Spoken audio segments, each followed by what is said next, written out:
Dr. Jawi Lee oo ka mid ah dhakhaatiirta dhanka qaliimada ee dalkaasi Faransiiska oo 74 jir ah ayaa magaalada Vannes ee galbeedka waddankaasi Faransiiska maxkamad ku taalo waxa uu maalinimadii shalay oo Khamiis ahayd ka qirtay in uu geystay fal dambiyeedyo kufsi ah kuwa oo uu kala kacay caruur da'doodu ay ka yar tahay 15 sano jiro oo tiradoodu ay gaarayso 299 caruur ah.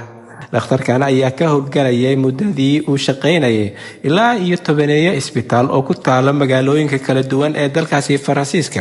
waxa uuna dhakhtar dhanka qaliimada ahaa laga soo bilaabo 1989 ilaa iyo sanadkii 2014. dhakhtarkan oo lagu soo oogay kiisaskan ayaa qirtay dhammaan dembiyadan inuu ka dambeeyay waxa uuna kufsiga iyo galmoodka u geysanaya caruurtan ka yar 15 jirada kadib markii uu qaliimo ku sameeyay qaarkood iyaga oo suuxsan oo weli qaliinkii ka soo bixin, qaarna iyaga oo suuxdintii qaliinka ka soo naaxay halka qaarkoodna laga yaabo in ay miir qabeen sida la sheegayo. dhakhtarkan ayaa weli waxa ay maxkamad soo bilaabatay bishii Maars ee sanadkan uga socotaa magaalada Venice ee galbeedka waddankaasi Faransiiska. waxa ayna dacwadiisu noqotay mid amakaag iyo fajiciso ku riday dadka reer Faransa iyo guud ahaan Yurub iyo dunidaba. mid ka mid ah darawallada ku nool magaalada Stavanger ee dalka Norway ayaa mutaystay ganaax lacageed oo gaaraya 750,000 oo karanka Norwejiga ah kadib markii uu watay gaarigiisa oo aan caymis lahayn. waxaana intaa u dheereed in uu shil ku galay mid ka mid ah isgoysyada magaalada Stavanger taa oo khasabtay in uu mutaysto ganaaxan lacageed oo gaaraya 750,000 oo karanka Norwejiga ah, waxaana waajib ku noqotay in uu bixiyo burburkii soo gaaray gaarigiisa iyo gaariga kale ee uu shilka la galay.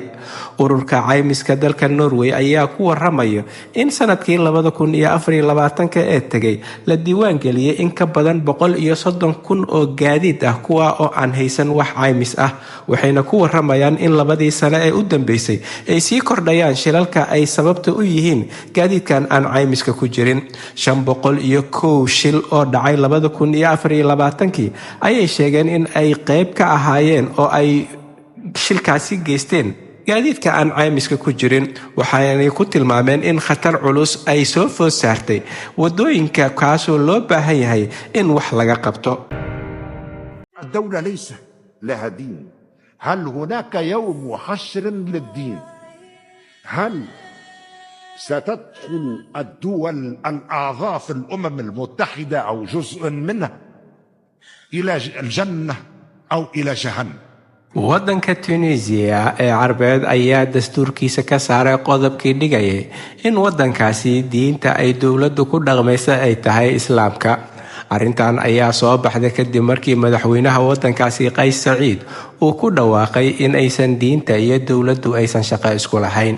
Qays Saciid oo arrintan ka hadlayay ayaa waxa hadaladiisa ka mid ahaa in aysan jirin dal adduunyada ka mid ah oo dadkiisu ay jannada wada galayaan ama jahannamo wada galayaan oo aan diinta dowladda laga rabin, dadkuse ay diintooda xor u yihiin oo ay ku dhaqmi karaan. sidaa daraaddeed ayuu sheegay Qays Saciid in qodobka ah in Tunis ay dastuurkeeda ka saartay qodobkii dhigayay in dalka dowladdiisu ay tahay diinta Islaamka. arrintan ayaa fajiciso iyo amakaag la noqotay dad badan oo ku nool dunida oo ay ugu horeeyaan wadamada Carabta iyo kuwa Islaamka, kuwa oo la yaab iyo amakaag ku noqotay qodobkan laga saaray dastuurka maadaama dalalka Islaamka intooda badan ay ku qoran tahay dastuurkooda in ay dalka diintiisa ay tahay Islaam. garoonka diyaaradaha Heathrow ee magaalada London ee caasimadda dalka Ingiriiska ayaan gebi ahaanba shaqaynaynin maanta oo Jimco ah, waxaana la baajiyay in ka badan 1,300 oo duulimaad oo ku sii jeeda garoonkan oo ka mid ah garoomada ugu mashquulka badan qaaradda Yurub oo ay ka soo degaan in ka badan 200,000 oo rakaab ah si maalinle ah. garoonka ayaa ciladii soo wajahday kadib markii uu dab xoogan ka kacay xarun korontada dhaliso oo ku dhow garoonka, waxaana garoonka soo wajahday koronto la'aan baahsan. sida ay khubaradu sheegayaan waxaa la furayaa garoonka caawa saqda dhexe inkastoo uusan sidii caadiga ahayd ee dabiiciga ah u shaqayn doonin. Anita Mandarita oo ka mid ah khubarada dhanka eraboorada ayaa ku waramaysa in ay qaadan doonto maalmo si uu garoonka ugu soo laabto sidiisii dabiiciga ah. in ka badan 120 diyaaradood oo hawada ku jirta kuna sii jeeda garoonka Heathrow ayaa hawada laga celiyay oo loo weeciyay garoobo kale maadaama aysan ku degi karin garoonka. Sitaa lamida duulimaadyada dhowr ah oo ka baxaya garoonka Gardermoen ee magaalada Oslo ayaa la baajiyay kadib markii ay ciladani soo baxday. halka ay wararka ugu doorkaroon maanta idinkaga imaanayeen waa Somali Voice in Norway ama codka Soomaaliyeed ee Norway, waxaana idinla socodsiinaya aniga oo ah Cabdullaahi Shiine.